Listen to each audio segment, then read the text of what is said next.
So, good afternoon, guys. I want to show you what I did. This is my backyard, by the way. This table and chairs has to be cleaned up. It hasn't been used for the winter season. And this is the bird's cage. I'm gonna sell it.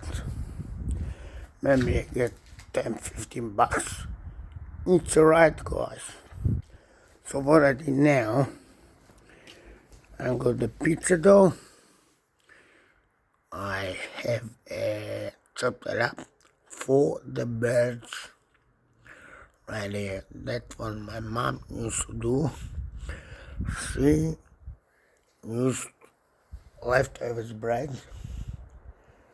and she chopped it up like so, and the birds used to come and eat. That's what my mom did.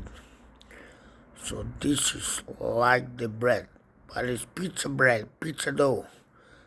Thank you guys for watching. Amke style. See you later.